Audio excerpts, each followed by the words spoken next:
de ce monsieur qui m'a formé. Et quand on est jeune, voilà, ça y a des moments qui gravent, quoi. Alors, puisqu'il est en face, dites quoi, tout. Francisco, qu'est-ce que vous n'aimez pas? Il est comment? Il était comment? Moi, je pense que dans le football, il y a peu de gens qui font l'unanimité, parce que c'est comme ça, c'est normal. Mais toutes les générations qui ont eu M. Francisco Filho, tout le monde te dira du bien. Moi, je me rappelle, parfois, il venait dans le vestiaire, nous, on rentrait des cours. Il demandait comment s'est passée la journée, machin. Et il commençait à nous raconter des histoires de son vécu au Brésil, comment il s'en est sorti, etc. Et des fois, c'était même mieux qu'une séance d'entraînement. Je vous jure que des fois, vous vous souvenez, coach, des fois, c'était... Ah, j'étais pas bon à l'école, mais j'avais de la mémoire. Des cours de vie. Exactement, des cours de vie, et même mes parents, mais j'en parlais encore dernièrement avec mon père, ma mère, Francisco Filho. Pour nous, c'était, même quand j'ai été viré de Clairefontaine, c'est parce que ce monsieur est parti à Manchester United, sinon je serais resté, parce qu'il a tout fait pour me garder. Et humainement, il m'a beaucoup appris, parce qu'à l'époque, on a 13 ans, on quitte le foyer. Donc bien sûr que moi j'ai toujours eu ma famille avec moi, mais la semaine on est un peu tout seul, livré à nous-mêmes. Et c'était lui qui était là pour nous donner cette éducation aussi. Et il m'a apporté beaucoup sur des valeurs que j'ai retrouvées toute ma carrière, c'est-à-dire respecter son travail, respecter cette passion qui est le football avant tout. Et je pense que on peut s'apercevoir que c'est en train de se perdre de plus en plus. Aujourd'hui, un jeune joueur de foot, il veut tous les à côté. Il veut pas tous les sacrifices qu'il y a à faire. Et nous, être là dans le vestiaire, écouter son vécu, le travail qu'on a pu faire avec lui, moi, c'est ça qui m'a aidé. Et toute ma carrière, je l'ai gardé. Et je peux vous garantir que si j'ai eu la chance, grâce à Dieu, de faire une carrière pas trop moche, c'est aussi parce que j'ai dû travailler beaucoup plus que les autres, parce que c'est sûr qu'au départ, je partais pas dans les favoris. T'inquiète pas, si ta carrière, elle est pas trop moche, il y en a beaucoup qui sont, elles sont pourries. Alors, tu vois. Mais elle est très belle, ta carrière. Ça aurait pu être mieux. Elle est belle, ta carrière. Mais attends, dans le sportif, au niveau du détail, parce qu'on nous a dit que c'était quand même un fou de la précision, un truc comme ça. Est-ce que tu as des exemples de détails sur lesquels tu as dû travailler? Il aimait bien faire un exercice où on était par deux, un ballon pour deux. Ouais. Donc je passe le ballon, je fais contrôle, je me l'emmène pied droit, crochet extérieur. Il t'apprenait déjà les crochets extérieurs. On avait 13 ans là. Il disait qu'un bon footballeur déjà, tu dois avoir une bonne base technique. C'était pas costaud, non. Avec Francisco Filho, tu devais savoir jouer pied droit, pied gauche. L'adversaire il vient, le contrôle orienté. C'était basé sur ça les séances. Et c'est sûr que quand tu commences à travailler ça à 13 ans, forcément, on va dire que tu pars avec un peu d'avance. Je me souviens des exercices de centre où il disait qu'on devait mettre, vous vous rappelez, le bras qui doit passer derrière comme ça et le pied qui passe en dessous le ballon. Exactement. La pelle à tarte. C'est normalement un geste qu'on a vu, Non, je me rappelle de tout. Tu es un esthète du football. Non, faut réussir ce qu'on fait, sinon si on fait monter Franck Leboeuf pour les centres et que la balle n'arrive pas, on va prendre un but là-bas parce que Franck n'est pas là-bas. Il faut marquer son but ici. Exactement. Vous en avez vu passer des joueurs, Francisco. Il y en a un autre qui a été formé à vos côtés, d'ailleurs, Mehdi. Ses débuts à l'INF Clairefontaine, même génération que vous, 1987. Vous l'avez ensuite retrouvé bien des années après à la Juve. Il a tenu à vous passer un petit message ce soir. Salut Mehdi. Voilà, c'est Blaise. Je voulais te féliciter pour ta grande carrière et surtout te dire combien je suis fier de toi, de ce que tu as accompli pour toi, pour ta famille. Voilà, je me souviens de Clairefontaine, lorsqu'on avait 13 ans, on avait des rêves. Voilà, ces rêves-là, ils sont devenus réalité. Et voilà, tu as bossé pour, tu as fait des sacrifices et tu as été récompensé. Et voilà, tu as été capitaine aussi de ton pays et ça, c'est une grande chose. Ça montre voilà, tout l'étendue de ton talent, mais aussi de l'homme que tu es. J'avais une dernière question pour toi, Mehdi. Comment tu as fait pour passer du garçon turbulent que tu étais à Clairefontaine à l'homme sage que j'ai découvert à la Juve? Plein de conseils, plein de maturité. Voilà, je voudrais que tu répondes à ça, Mehdi. À très bientôt. Ciao, ciao. Aïe, aïe, aïe, Blaise. Bah, déjà, là, moi, quand je vois Blaise, le coach, il peut en parler aussi. Il fait partie de ceux aussi qui ont beaucoup travaillé. Parce que souvent, on met le talent en avant, etc. Donc, certes, qu'il a du talent pour faire la carrière qu'il fait. Il a tout gagné, donc c'est qu'il a du talent. Mais comme je lui disais souvent, Blaise, c'est le prototype, voilà. C'est le joueur qui, dans toutes les équipes, il est titulaire. Il se rend indispensable avec chaque entraîneur. Personne parie sur lui. Personne, au début d'année, tu dis, s'il y en a un qui va sauter au milieu, bon, peut-être que Blaise, parce que lui, il va mettre plus de buts à l'arrivée. L'équipe, elle a besoin d'un Blaise Matuidi. Et tu le sentais déjà à Clairefontaine quand vous étiez Non, à Clairefontaine, il jouait en plus avec moi à Créteil aussi le week-end, donc on était vraiment pour le coup ensemble. C'était un bon joueur, mais honnêtement, j'aurais jamais pensé, et je suis très honnête, qu'il allait finir champion du monde, titulaire indiscutable partout où il est passé. Une régularité, tout à l'heure le coach parlait de régularité. Blaise, c'est 60 matchs par an. Il n'est jamais fatigué, il court pour 2, pour 3. Tu le mets n'importe quel poste, il rechigne jamais. Dans un groupe, tout le monde l'aime. Moi, je l'ai vu comment il arrive à la Juve. Donc certes, on a tout fait pour l'intégrer avec la langue et tout. Mais un mec comme ça, il se met dans le vestiaire. En 2 semaines, tu as l'impression qu'il a toujours été là. C'est le genre de joueur qui fait ce qu'il sait faire. Et il le fait mieux que tout le monde. Et honnêtement, quand tu vois la carrière qu'il fait... Quand il arrive à la Juve, est-ce qu'il se sent... pas titulaire, est-ce que tu en parles avec lui? Est-ce qu'il sent qu'il va, comme d'habitude, devoir montrer toutes ses qualités pour pouvoir séduire l'entraîneur? En fait, la Juve le voulait déjà 1 an avant. D'accord. Ils n'avaient pas réussi à le prendre et tout. Il était dans sa dernière année de contrat, donc Paris a dû le laisser partir.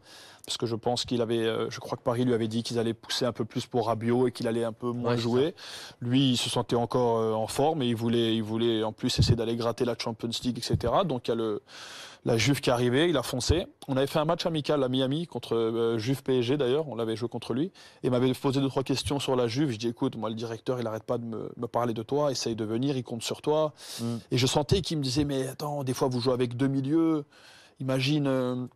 je joue pas, je dis écoute, normalement, voilà, ça risque de passer avec 3. Toi qu'il arrive partout où tu as toujours joué. Donc s'ils te prennent, c'est qu'il y a besoin d'un mec comme toi. En plus, avec Pjanic, c'était parfait. Ouais. Pjanic, c'était plus un joueur de ballon et Blaise, c'est plus pour la récup et tout.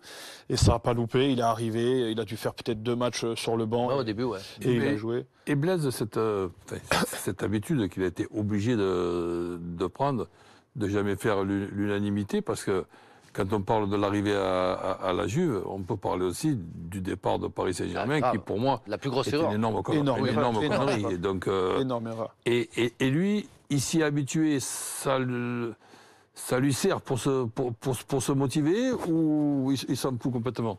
Honnêtement, je pense qu'il est habitué. Je me rappelle à la Coupe du Monde, il n'avait pas démarré aussi dans les matchs de poule. Je l'avais eu après, je ne sais plus quel match ils avaient fait. Il n'avait pas joué, donc moi je savais que ça allait pas. Je l'ai appelé le soir et il me dit écoute, pas de problème, c'est comme ça. Le coach il a fait des choix. Je sais qu'il aura besoin de moi. Je dis écoute, ça me fait plaisir d'entendre que tu es dans cet état d'esprit-là, parce qu'écoute, si la France doit aller au bout, tu sais très bien qu'un Blaise Matuidi, on va en avoir besoin. C'était un match contre une plus petite équipe, donc il avait joué plus offensif. Il avait mis un peu tous les phénomènes devant, etc. Et ils n'avaient pas fait un grand match. Et d'ailleurs, après, il est rentré et il a fini. La Coupe du Monde? Ouais. Et l'Australie? Ouais, certainement, voilà. Je me souviens plus. Et ça n'a pas loupé. Il est rentré, il a pu lâcher sa place. Il a fait sa Coupe du Monde, champion du monde. Donc voilà, pour moi, Blaise, c'est respect total. C'est vraiment le genre de joueur qui fait une carrière incroyable. Et quand j'entends, oui, mais non, il n'est pas là pour marquer des buts. Il est là, il se sacrifie. Dans le football, c'est bien de savoir ce que tu sais faire. Et lui, je pense que ce qu'il fait, il le fait mieux que tout le monde. Messieurs, on vous prépare le 4e épisode de Comme jamais avec justement Blaise Matuidi. Ce sera jeudi 21h sur RMC Sport. Après Marco Verratti, André Villas-Boas et Mathieu Valbuena, Mohamed Bouafsi est allé à Turin rencontrer le milieu des Bleus qui se livre comme rarement sur son parcours, sur la Coupe du Monde, sur la Juve. C'est Comme jamais, ce sera jeudi à 21h. À ne pas rater pour découvrir l'homme qui se cache derrière le footballeur, derrière le milieu des Bleus. Vous aviez des rêves, tous les deux, Mehdi et Blaise. Et il dit que vous êtes assagi aussi. En quoi vous êtes assagi? Je devais répondre à sa question, justement. C'est vrai que moi, j'ai toujours eu un petit souci à l'école, avec l'autorité, tout ça. Ça se passait très bien à la maison. Au football, pareil. Mais dès que j'arrivais à l'école, j'aimais pas trop ça. Donc forcément, j'avais beaucoup de soucis qui étaient liés à ça. Mais non, honnêtement, moi, j'ai eu ma première fille, mon premier enfant à 22 ans. Donc déjà, je pense que ça te change une vie. Parce que j'étais à l'époque en Ligue 2, au Clermont Foot. Donc j'ai eu de suite des responsabilités. Et c'était voulu, hein, justement. Voilà, j'avais besoin de ça pour changer, pour me prendre en main.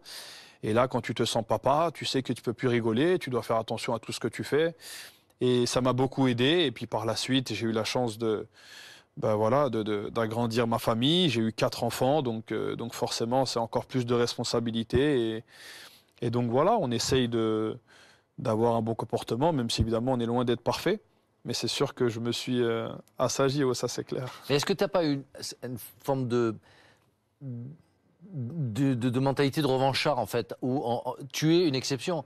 Peu de garçons qui ne sont pas restés à Clairefontaine ont réussi une carrière pro. Mais déjà, pourquoi est-ce qu'on vous a regardé prévu à l'INF? Qu'est-ce qui s'est passé? Exactement. On t'avait dit. On m'avait dit exactement. Moi et Issiardia, vous vous rappelez d'Issiardia, coach, on nous a dit, Monsieur Dussault, qui lui pour le coup n'était pas mon ami, il s'occupait de la génération 86, il nous a dit devant nos parents, il nous a dit sachez une chose, quand on vire un enfant de Clairefontaine, il ne devient pas pro. Et je me rappelle, avec Issiar, on a dit, nous, on sera les premiers à signer pro. Alors. Et Issiar, ça a été une motivation. Ah ouais, de toute façon, moi, je pouvais faire que ça, honnêtement. Donc déjà, j'avais pas le choix. Il y avait que le foot dans notre vie.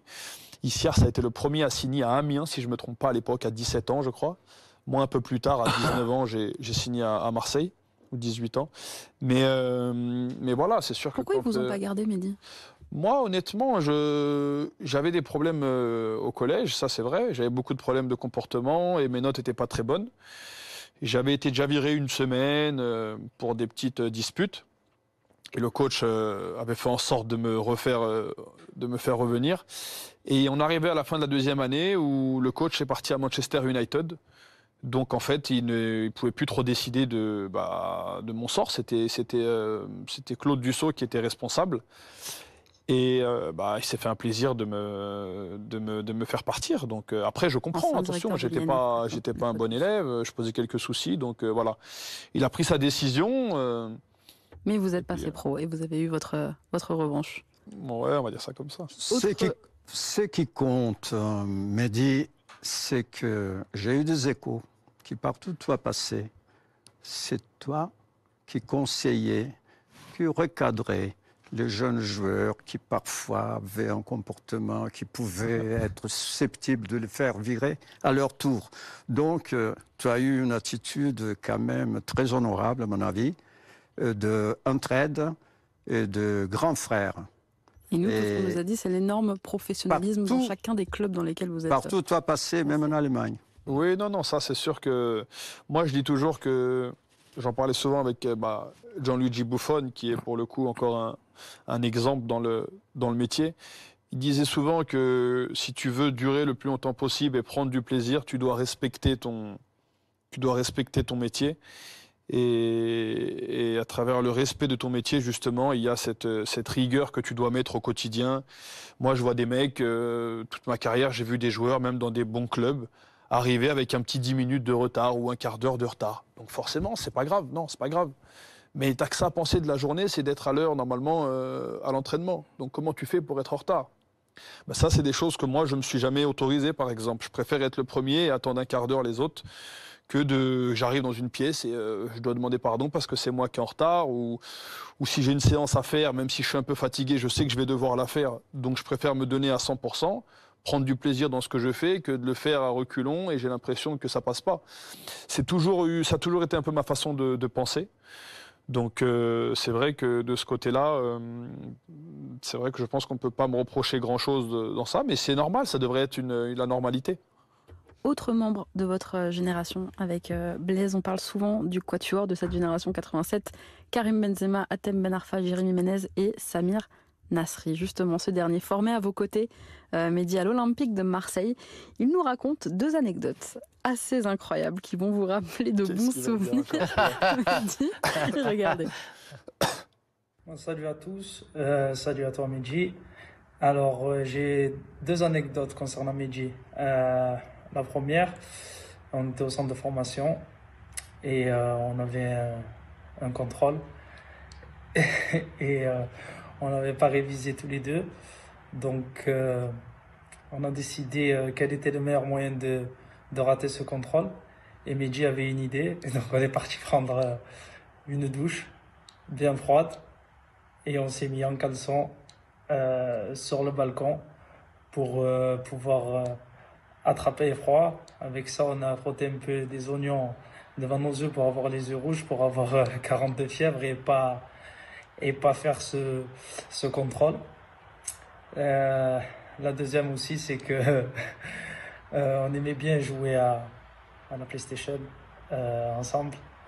Et il perdait tout le temps. Le perdant devait faire les courses pour l'autre parce que on était ensemble dans la même chambre. Et j'ai une question à te poser aussi.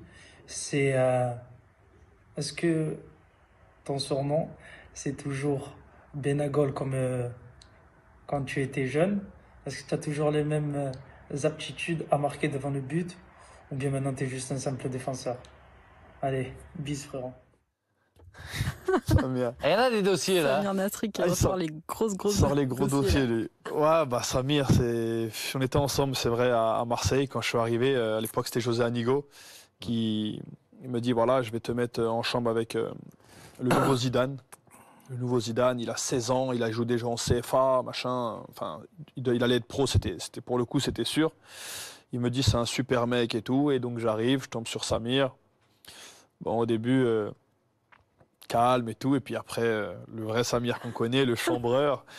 Et donc c'est vrai que dans la chambre, on s'ennuyait pas, et puis c'est vrai que lui, il dit pas tout, mais pour l'histoire du contrôle, bah voilà, moi c'est vrai que l'école c'était pas trop mon truc, lui c'était une tête, et des fois il était même pas là, il faisait le devoir, c'est lui qui avait la meilleure note.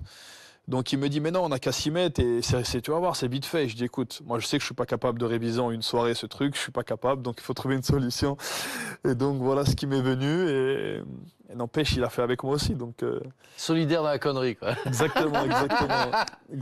Mais c'était marrant d'être. En tout cas, j'étais franchement au centre, c'était les meilleures années. Avec lui, on a passé des super moments. Bah, il me laissait pas dormir par contre parce que lui c'est la play toute la nuit.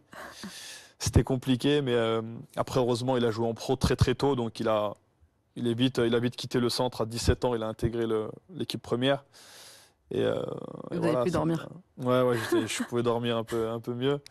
À la même époque, Mehdi, juste avant de rejoindre le centre de formation marseillais, vous auriez fait un essai concluant à Manchester United, c'est vrai ça? J'ai été à Chelsea avant d'aller. Beaucoup plus important. Avant d'aller, j'ai été à Chelsea. Et j'ai été à Question de point de vue. Manchester United, j'avais 14 ans quand j'ai fait un essai. Mais juste, c'était encore avant ça. Et vous avez choisi Marseille finalement? Ouais, parce que mon père m'avait conseillé de rester en France. J'étais trop tôt pour partir.